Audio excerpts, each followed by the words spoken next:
This message is brought to you by Alliance Bible Church located in Mequon, Wisconsin. Our vision is to captivate generations with the satisfying gospel of Jesus Christ. For more information about Alliance Bible Church or other resources, please check out our website, myabc.church.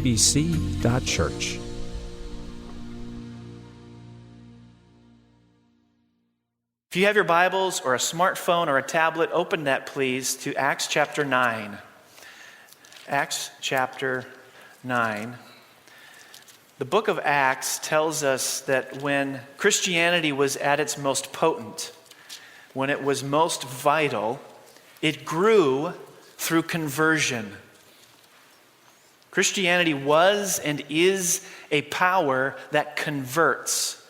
It transforms you from the inside out. And the classic example of this is seen in the conversion story of Saul, the story that we're going to look at today, who would later become known as the Apostle Paul. Now, if we were studying the book of Acts chapter by chapter, we would discover something. Luke, who wrote Acts, records a number of conversion stories. But no conversion story does he talk about more frequently than Saul's conversion story. So we should all take that as a hint. Luke wants us to pay close attention to this conversion story. So let's read about it. Acts chapter 9, starting in verse 1. Meanwhile, Saul was still breathing out murderous threats against the Lord's disciples. He went to the high priest and asked him for letters to the synagogues in Damascus, so that if he found any there who belonged to the way, whether men or women, he might take them as prisoners to Jerusalem. As he neared Damascus on his journey, suddenly a light from heaven flashed around him. He fell to the ground and heard a voice say to him, "Saul, Saul, why do you persecute me?" "Who are you, Lord?" Saul asked. "I am Jesus, whom you're persecuting," he replied. "Now get up and go into the city, and you will be told what you must do." The men traveling with Saul stood there speechless. They heard the sound, but did not see anyone. Saul got up from the ground, but when he opened his eyes, he could see nothing. So they led him by the hand into Damascus. For 3 days he was blind and did not eat or drink anything. In Damascus there was a disciple named Ananias. The Lord called to him in a vision, "Ananias." "Yes, Lord," he answered. The Lord told him, "Go to the house of Judas on Straight Street and ask for a man from Tarsus named Saul, for he is praying. In a vision he has seen a man named Ananias come and place his hands on him to restore his sight." "Lord," Ananias answered, "I have heard many reports about this man and all the harm he has done to your holy people in Jerusalem, and has come here with authority from the chief priests to arrest all who call on your name." But the Lord said to Ananias, "Go, this man is my chosen instrument to proclaim my name to the Gentiles and their kings and to the people of Israel. I will show him how much he must suffer for my name." Then Ananias went to the house and entered it. Placing his hands on Saul, he said, "Brother Saul, the Lord Jesus, who appeared to you on the road as you were coming here, has sent me so that you may see again and be filled with the Holy Spirit." Immediately, something like scales fell from Saul's eyes, and he could see again. He got up and was baptized. After taking some food, he regained his strength. We're going to be looking at 4 aspects to Christian conversion. And as we do, I want to encourage you to do what this Saul, the Apostle Paul, would tell the church in Corinth years later. He wrote to them saying, "Examine yourselves to see if you're in the faith."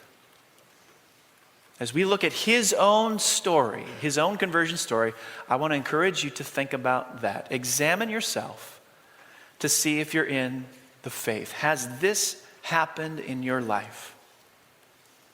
We're going to look at it in our 4 headings. Here it is. The mess it creates, the effect it has, a sign it's needed, and who it's for. The mess it creates, the effect it has, a sign it's needed, and who it's for. Let's dive in. First, the mess it creates. Now look, Jesus appeared to more than 400 people after his resurrection. None of them, at least recorded, are quite as dramatic as this one. We have a story of him revealing himself to his disciples, but that was kind of a very calm, quiet, tranquil discussion by the lakeside over a campfire while they ate boiled fish. This story is of a different nature.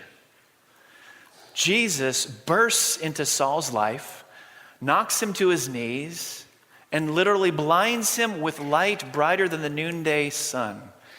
Saul's travel companions have to lead him by the hand the rest of the journey into Damascus, where for the next 3 days he remained a bumbling blind man, trying to figure out what happened to him. This was an all-out spiritual assault that Jesus did into the life of Saul. Now look, we as Christians have romanticized views of the conversion experience. We hear that someone's become a Christian and we think, wonderful. Cue Tara's theme from Gone with the Wind, played in the background. Conversion is often not a graceful change of direction. Jesus used the imagery of being born again to describe the conversion experience. You ever been in a birthing room? It gets a little bit messy. Conversion will wreck your life. Rosaria Butterfield was a tenured professor of English and women's studies at Syracuse University. She also chaired the LGBT advocacy group on campus, and she herself was a lesbian. At the time, she had no relationship with Jesus until Jesus exploded into her life in a manner similar to that of Saul's. And as she recounts her own story, these are her words. Listen, conversion put me in a complicated and comprehensive chaos. I sometimes wonder, when I hear other Christians pray for the salvation of the lost, if they realize that this comprehensive chaos is the desired end of such prayers. Often people ask me to describe the lessons that I learned from this experience. She says, I can't. It was too traumatic. This was my conversion in a nutshell. I lost everything but the dog. Conversion can make a mess. Now, upon first blush, you look at what Jesus does with Saul, what he does with Rosaria Butterfield, and countless others, and you think he's being mean. This is just flat out mean. But he's not. I want you to see what he's doing. Jesus is not punishing, he's rescuing. This is a rescue. This is not a punishment. But sometimes the rescue is messy. I think I can help relate this to you in a human experience. Let's imagine for a minute, imagine you're taking a walk through the woods. You got it in your mind's eye, you're taking a walk through the woods. Dominant sounds are the crunching underneath your feet and the wind blowing through the trees. Those are the dominant sounds. But in the midst of that, a third sound penetrates the other two. It's the sound of a faint scream off in the distance. And so you begin to adjust your trajectory to take you to its source. After clearing the tree line, you spot the scream's origin. It's a makeshift tent, white canvas for the shelter and sturdy tree branches for the frame. You cautiously make your way to its entrance with the screams now deafening. Once you step inside, you're horrified by what you see. One man is cutting off the leg of another man. The words torture and cruelty and inhumane aptly describe the scene. But what if I was to say to you, what you think is a torture is actually a rescue? What you are lacking is context for what you see. The context is this. The date is July 2nd, 1863. The location is Gettysburg, Pennsylvania. The situation is the American Civil War, and what you're witnessing is not a torture, but a rescue. A medic amputates to save a life. The mess conversion creates is not Jesus enacting a vendetta. The mess conversion creates is a rescue from something far worse than the mess itself. If Jesus doesn't create this mess now, just as it would be for that Civil War soldier, there will be a whole worse mess to endure later, one from which there is no rescue. This is the mess conversion creates. But it's not a punishment. It's a rescue. Second, the effect it has. Now, through Jesus' confrontation of Saul, we learn something about Christian conversion. We learn that Christian conversion is not a response to some general spiritual or emotional experience. When Jesus explodes into Saul's life, Saul does not say, what is this experience I'm having? No, what does he say?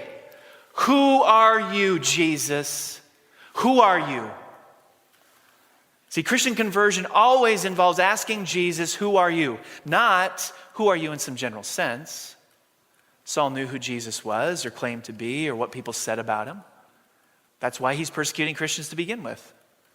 Saul intellectually understood the information, but the penny hadn't dropped. See, the effect of conversion isn't to give you an emotional high that is designed to give you enough fuel to make it to the finish line of your life. No, the effect of conversion is to overwhelm you with a glimpse of Christ. The effect of conversion is to intoxicate you with Jesus. The effect of conversion is to plant in you an obsession with Jesus. See, there are lots of people out there, and you might be one of them, who have been duped into thinking they're Christians because they've had some subjective, emotional, religious experience. But if Jesus didn't become foremost in your mind's eye, that's not a conversion. Some ambiguous, emotional, or religious experience is not a conversion. Here's how you know you've been converted. You want to know how you've been converted? Here's how you know. You have a fire in your belly to explore the question, who are you, Jesus? You have a fire in your belly to explore the question, who are you, Jesus? Imagine what Saul was doing for those days, those 3 days when he's blind. Imagine what he was doing for the 14 years in between that experience and the first letter he writes. What's he doing? He's got to be wrestling with this. What he thought to be true about Jesus, he's wrestling with that.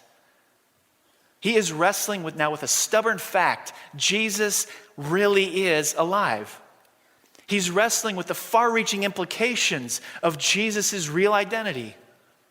So you know you've been converted when you have a fire in your belly to explore the question, who are you, Jesus? I read a story last week that humorously illustrates this. The story was of an 8-year-old boy, Ohio boy, and apparently it was in the later evening hours, and this 8-year-old got a fire in his belly for a McDonald's cheeseburger. Yeah. A fire in his belly for a McDonald's cheeseburger, but there was a problem. His parents had already gone to bed and were asleep. So what is an 8-year-old to do? How hot exactly was that fire burning for a Mickey D's cheeseburger? Well, naturally, as I'm sure we would all conclude, he began watching driving instruction videos on YouTube.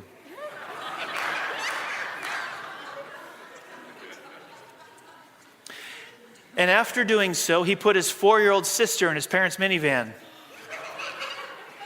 Yes, my friends, never underestimate the power of the YouTube video. Because this 8-year-old managed to make it the 1.5 miles from his house through 4 intersections and pull up to the drive-through window. This is a true story, by the way. When the workers saw this, they thought they were being pranked. But when they scoured the van and realized there were no adults in there, they realized this was no prank. So they promptly called the police. The police showed up. They sit the 2 children down. As you can imagine, they had a little conversation with them and explained to them how wrong and in fact illegal it was that they were doing this. And upon hearing that, they of course burst into tears. But you don't need to feel sorry for them. They were able to eat their cheeseburgers while they waited for their family to arrive. Wow, you talk about having a fire in your belly for a Mickey D's cheeseburger. Look, the effect of conversion is to create that kind of passion and urgency in your belly for Jesus. Do you have that fire? Better question, would Jesus say you have that fire? To know him, to follow him, to serve him, to obey him, that's the effect of conversion. Third, a sign that's needed. Now, we know that Saul was a very well-educated Jewish man. He studied under the premier Old Testament scholar of that day. That sounds great. However, Saul was not a nice man. The very first time we're introduced to him in the book of Acts, he's present at the scene of the first martyrdom of a Christian. Stephen, who was bold in his faith, was stoned to death, a horrific way to die. And we're told Saul was there, present, nodding approvingly of the whole thing. In chapter 8, verse 3, this is what we read. Saul began to destroy the church. Going from house to house, he dragged off both men and women and put them in prison. Well, you look at this and say, no wonder he needs to be converted. Look at all he's done. Look at all he's doing. So Jesus confronts him on his way to carry out more persecution, knocks him off his feet, overwhelms him with a light, speaks to him. Listen, the way he speaks to Saul is the bombshell of the whole story. Look at what Jesus says to him. Saul, Saul, why do you persecute me? It's the bombshell of the whole passage. It looks like a glitch. Like, wait a minute. Maybe that's a mistake. But it's said twice, so we don't miss it. Very next verse. I am Jesus whom you are persecuting. Now, this confrontation is very interesting. Jesus isn't interested in listening to how Saul would answer theological questions.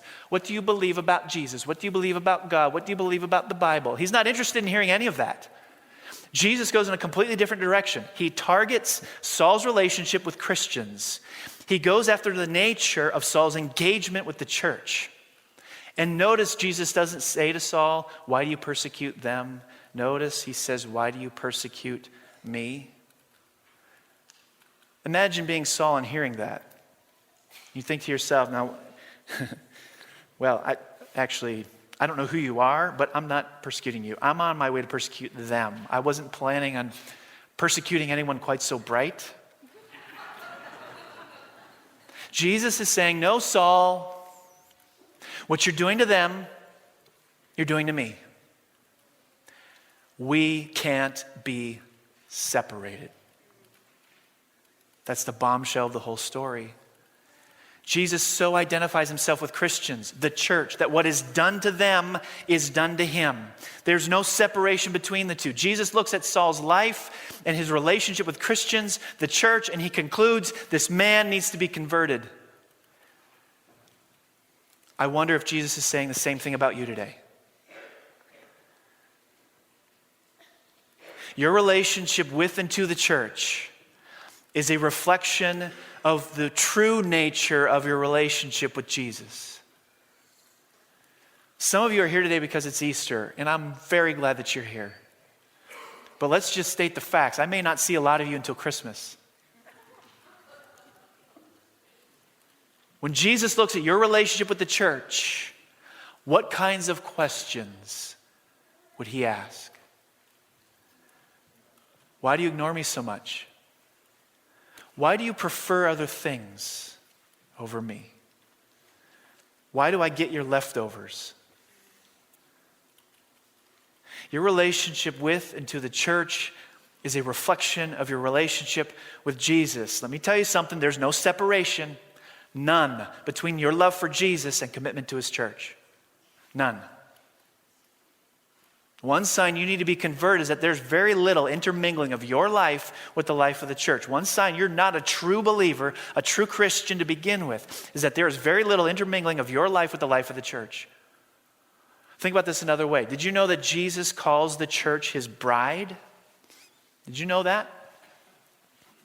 You can't love Jesus and hate his bride any more than you can say to me, Brian, you're great. We'd like to have you over for dinner, but we can't stand your skank of a wife. I got her permission before I said that.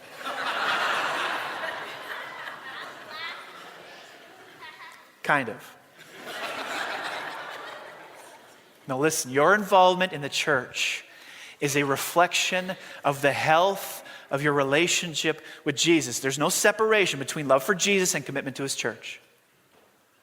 So when Jesus evaluates your commitment to his church, when Jesus evaluates your commitment to his church, what would he discover is your love for him?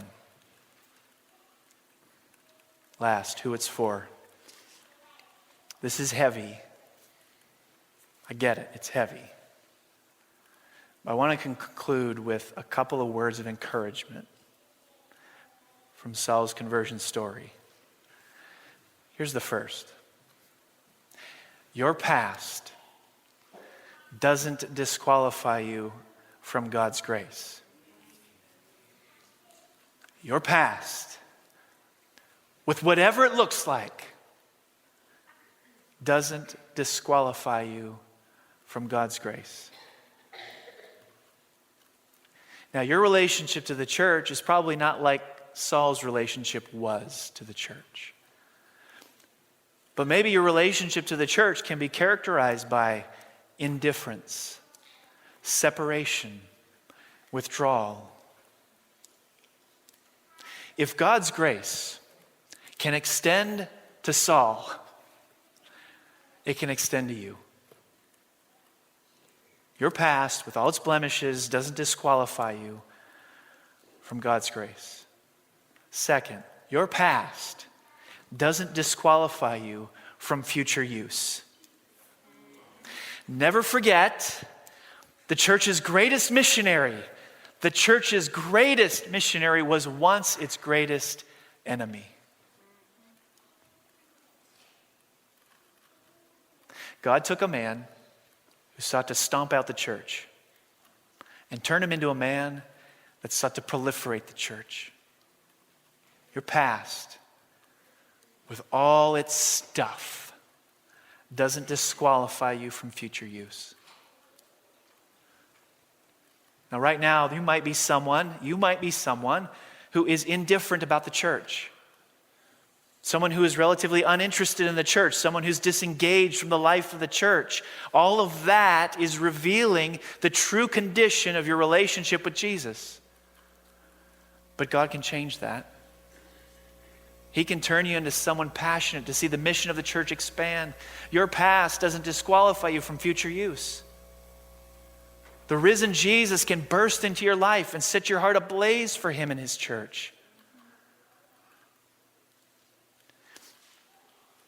I want to show you a story of one woman in our church. The story is dramatic. And as you listen carefully, you're going to hear a lot of the themes that we've looked at in Saul's story. You're going to hear a lot of those themes in her story. And I hope the one takeaway that you have from it is to realize that God is after you if you're far from him. He is after you. Let's take a look.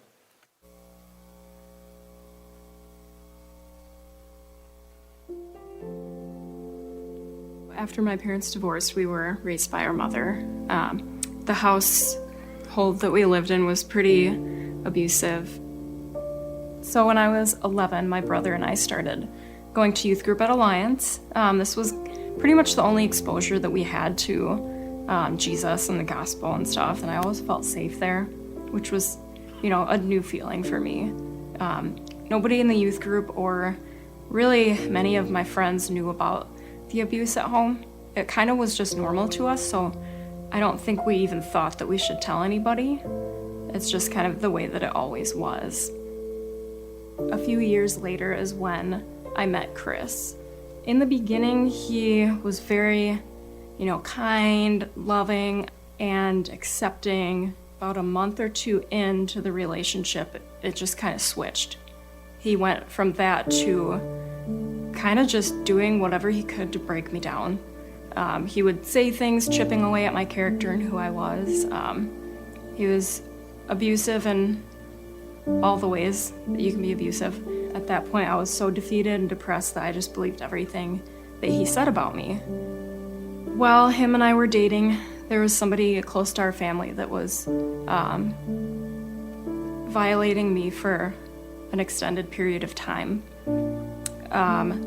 I was told that I couldn't tell anybody because it would ruin this person's life. Not being able to talk to anyone, I kind of just buried it, and it sat in my mind, just festering.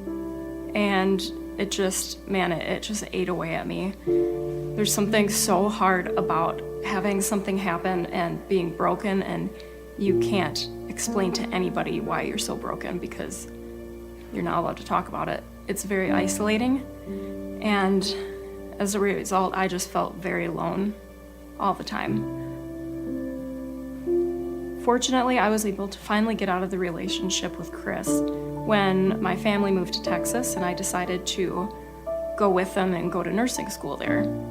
Then after I graduated nursing school, my mom moved the family back up to Wisconsin. So it was around this time also that I ended up in the hospital with kidney stones. While I was there, they put me on morphine, they gave me painkillers, all that stuff. To be honest, it was amazing. It took away the physical pain, but more importantly, took away the emotional pain. And it was the first time I had relief from all that internal struggle. It was the first time, and it just felt so good not to have that constant panic. I just remember a few times trying to stop, and I would go through severe opioid withdrawal.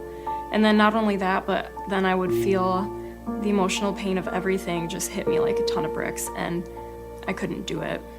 I became somebody that I didn't recognize. I was lying, I was cheating, I was stealing, I was manipulating all of the closest people around me. The real me was so far buried that I didn't even think that I was there anymore. So one night, I can't even remember why, but I just remember praying to God that He would help me to get out of this situation. I knew that I couldn't stop using drugs on my own. I tried and I kept failing. And so I prayed and I just begged for His help, and I asked Him that He would do whatever it would take to force me to get clean. And it was about a week later that my drug problem was brought to light where I was working as a nurse. I was arrested, I lost my job, I had my nursing license suspended. It was by far the most humiliating but humbling thing that has ever happened to me. But it was the best thing that ever happened because it saved my life. Out of sheer desperation, I moved back in with my mom. I was constantly being told, "You're never gonna change. You're never gonna change. You're always gonna be the same." I was pretty exhausted by that, but I found the strength one Sunday to go to church with my sister because she needed help with the kids. So I went, and there was a guest speaker that day, and he was giving his testimony. He talked about how he used to have anger problems, and he had tried for so long to change, and he couldn't. He was even, physically abusive to his wife and kids, and he just thought he was too far gone. But one day he just started praying to God every day, asking Him if He would change his heart, and he started reading his Bible every day. And I left that service, and that was exactly what I needed to hear, because it was, I saw somebody sort of like me that, had success and that God had done this for, and I wanted that for my life. And so I went home, I started reading Ephesians, and just, one verse at a time, really letting it soak in.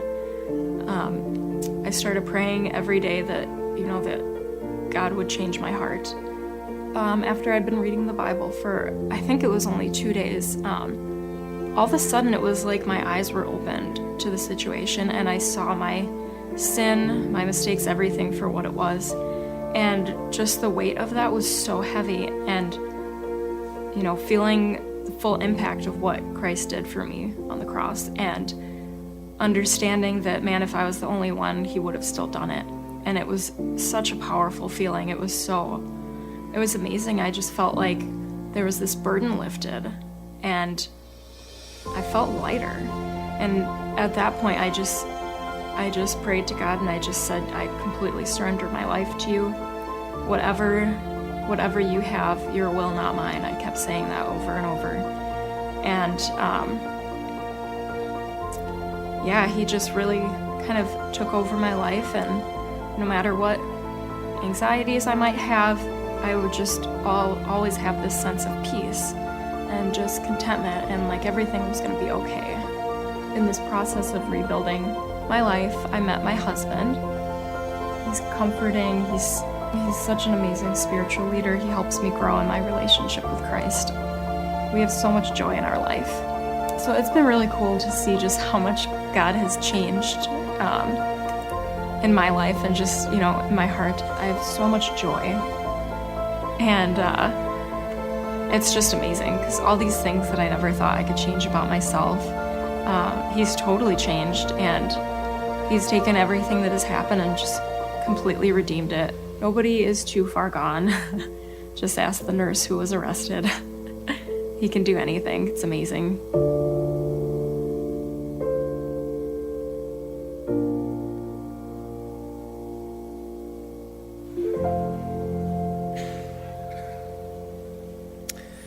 Would you bow your heads?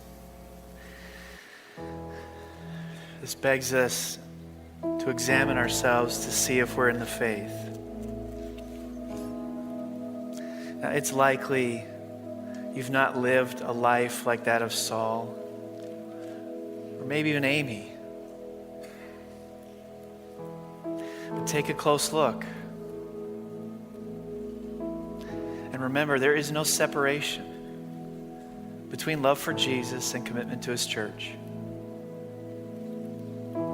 Maybe when you consider your commitment to Jesus' church, you realize there is a good degree of indifference towards him. You give him a lot of leftovers. Jesus doesn't want you to sit on the fence.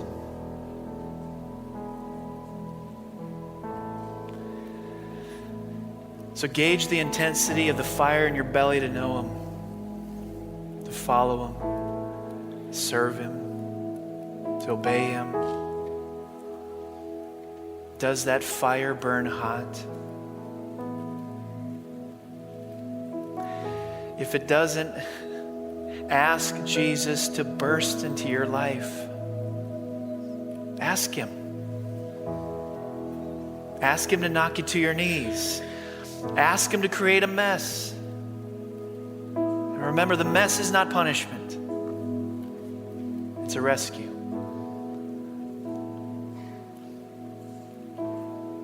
Your past, with all its blemishes, doesn't disqualify you from God's grace. It doesn't disqualify you from future use.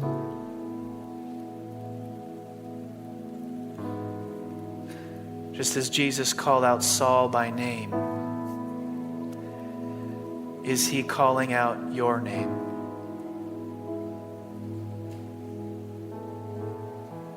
Answer him. Who are you, Jesus? Show me.